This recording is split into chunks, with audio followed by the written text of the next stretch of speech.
This is Brendan with Sons of Speed. We are here in Joliet, Illinois today at the Autobahn Country Club, the closest racetrack to Chicago, and we brought with the 2019 Hyundai Veloster N edition with the N package, so it's making the full 275 horsepower, and we can't wait to get this on the racetrack to show you exactly what it can do. And to kind of give you an idea of how well this performs, we brought with a 2016 Ford Focus RS, basically the benchmark for hot hatches in this segment.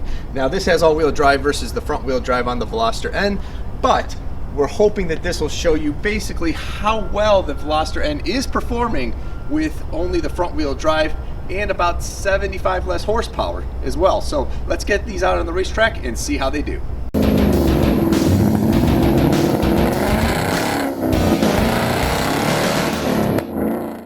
All right, Paul, here we are in the 2019 Hyundai Veloster, and I've got to say, for $29,000 and a little bit of pocket change, I don't know how you beat this car. I mean, for something that's like a hot hatch in a track car. It's amazing, actually.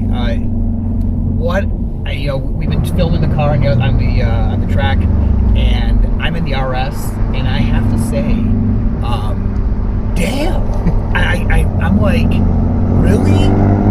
This car's 75 horsepower shy of the RS, and I know when you do the hot laps, you're going to be coming out there and saying the same thing that I'm thinking that I don't want to say right now, but I was really impressed by what I saw just on the outside of the car. Yeah, and on the inside, I mean, yes, it's a Spartan interior, but it's not bad. There's nothing like, there's a little bit of hard plastic, but then okay.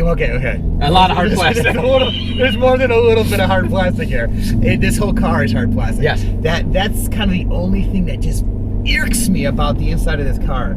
It's just, even right now when you're doing some tight turns and my knees are hitting this hard plastic and it's not feeling very well. Yes. Now, all of that though is where they save $10,000 over the cost. I mean, the money's got to go somewhere, right? Like yeah, exactly. They put it all into this awesome transmission. I love this stick shift. It's a short throw, close ratio, 6-speed manual, only transmission that God intended you to drive. Yes, Brendan. Yes, we understand. And it's the only one that's offered in the Veloster N. You have this steering wheel is leather, which is the only leather in this car. But the seats are really well bolstered. It's really just a great driving position. The clutch is fantastic. In fact, it kind of helps you get off the line with when you just start to disengage the clutch. It raises the revs a little bit. It does have auto rev match, which you can turn off. Yeah, that's something that the RS doesn't have, but the Type R does. So right. But I don't know, can you turn it off in the Type R? I don't remember. I don't think you can. The nice thing is you've got the drive.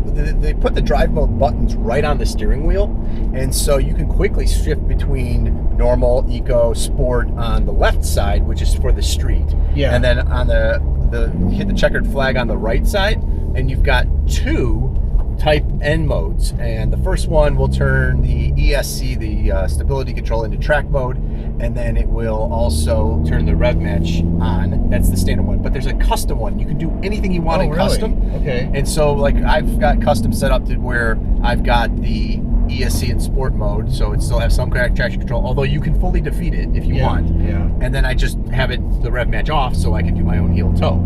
So they really thought about the enthusiast on this car. Also, when you go on the street, you can still set some of the parameters as more sport minded. Exactly. Without having, like, maybe the suspension softer, but then you can still have the throttle response quicker. Exactly. And let's talk about the suspension, because that is something that you haven't experienced on the street, but I have.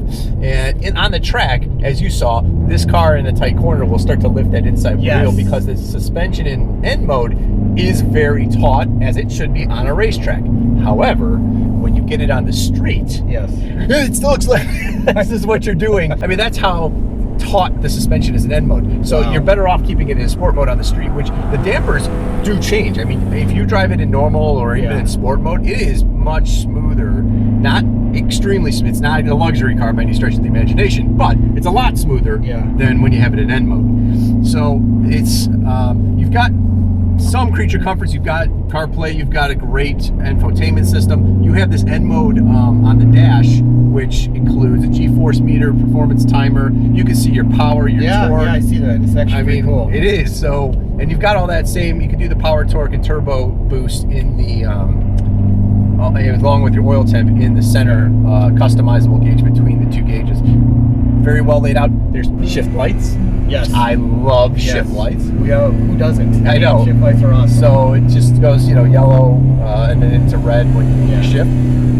It has a customizable red line. So when the oil is too cold for you to be beating on the car, it's going to tell you, hey, maybe take it easy. Oh, that's pretty interesting. Yeah. So all in all, but I keep coming back to the value proposition on this car. It doesn't have Brembo brakes, but Hyundai put their own thought and energy into some really good brakes, so it brakes well, and it just drives great. I mean, if you were looking for a hot hatch, you're basically your choices today are going to be. They're a little bit more limited. You got the Golf R. Yep. Okay. You got the Honda Civic Type R.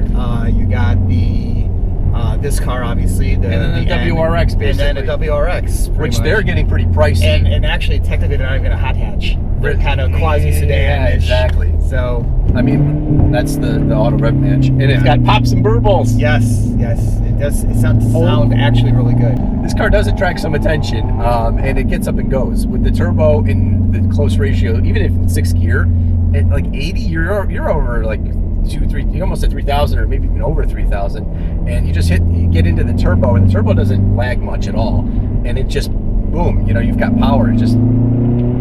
And that was just 3rd gear going 40 miles an hour. So it's got that torquey push from the turbo that you really want out of a car like this. I'm almost tempted to see if somebody's put this on an actual dyno.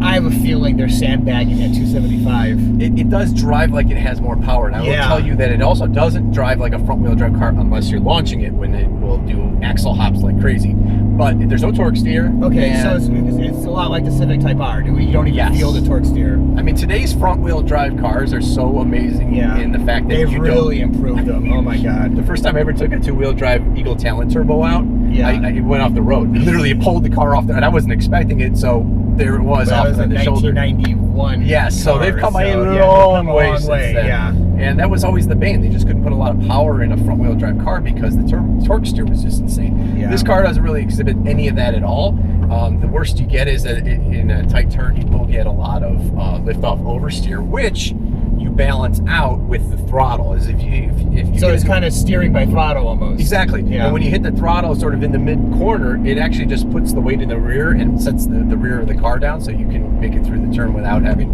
a nice spin. Other than that, it has great storage space. It's got room with the 3 doors for 4 people. It doesn't look like a third door, but yet it's there so people can still get in without you having to move the seats up, up front and having them squeeze behind you. So yeah, it's very nice. And there's plenty of room for over 6-foot people with even a helmet. Yeah, I was just gonna say there's plenty of room there. Yeah, plenty of room.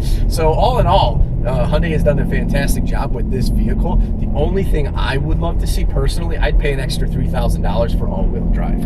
Yes, especially being in the Midwest and snow belt here, this could be an amazing drift mode car. Man, if this thing was all-wheel drive, it would be amazing. Yeah, it would. It really, really would. As it sits, though, an excellent car. It wears Pirelli P0 tires, 235, 35R19s that really hold well on the track, and they do great on the street. Like I said, aside from, you'll get a lot of wheel spin in 1st gear because it's got so much torque. Yeah. And even, it starts off, you'll get wheel spin at the beginning, and then you get up to 5,000 RPMs and you get more wheel spin. And that's how torquey the motor is. It's really a fun car. Driving behind you, it was pretty impressive. I was amazingly impressed by what you were doing in this car. So we're going to get this car back now on the track and run some timed hot laps. Okay. And we'll see how the RS compares to it. On a short track like this one, I think it's going to be really close. That's what I'm thinking because, we're at Autobahn Country Club North track, which is pretty short. It's a little over a mile. A little over a mile. So it's got some tight turns. These straightaways aren't very long. So yeah, they're going to be close. Yeah, definitely. So let's check that out right now.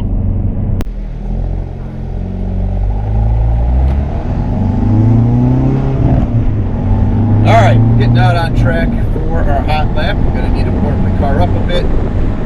Got it in N mode. Put the rev patch on so we can see what it can do.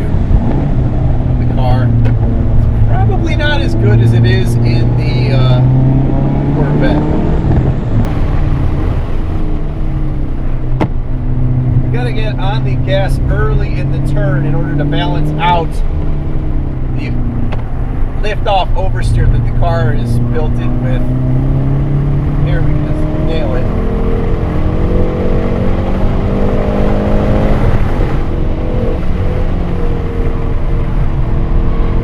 So it's kind of counterintuitive as the rear end rolls around. You want to, feels like you want to lift off the counter steer. What you should just do is give it a little gas and balance out the car's weight, push it back onto the rear tires. Then the car just pulls right out of the turn nicely.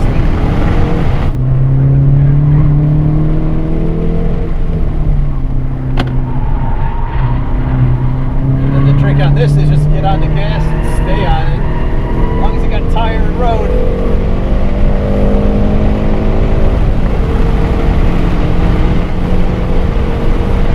Over 100 right there. Now we're going to go set a lap time.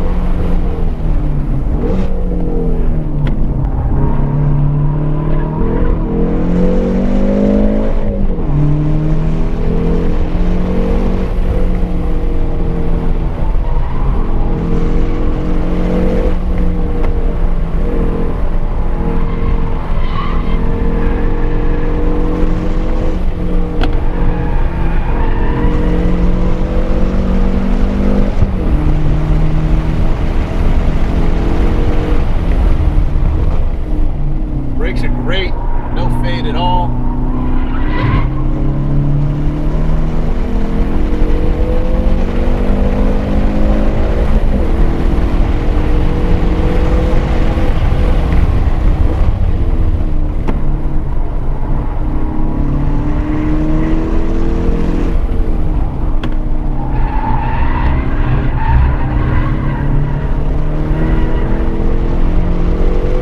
Again, using that throttle to steer. And we're coming up on the finish line right now. That was a good lap.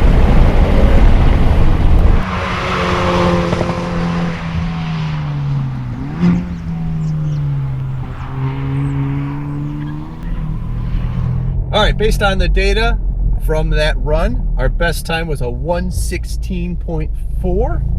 And let's go see what the RS can do just as a benchmark to how great this car did. It really performed well. I'm just really amazed at how well balanced it is, how easy it is to drive on track, and how well it sounds too. So let's get in the RS and see what it can do.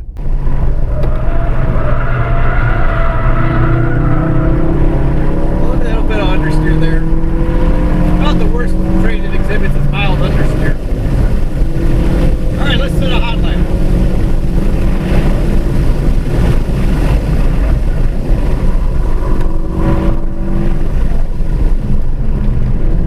A little squirmy under hard braking.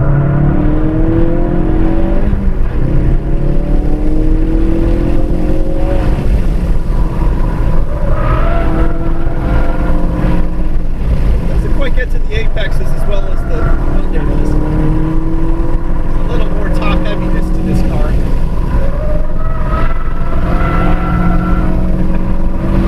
Tires are not too happy.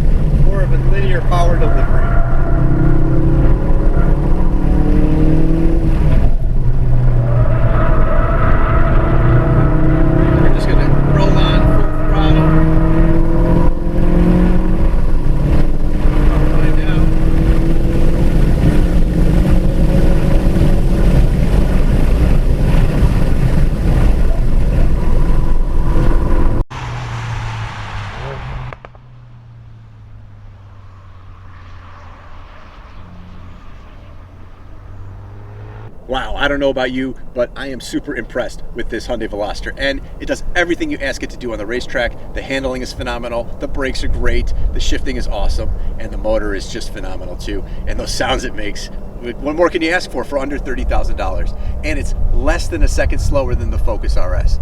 That's amazing. So I'd like to thank Hyundai for loaning us the vehicle. I would like to thank Autobahn Country Club for the time on the racetrack today.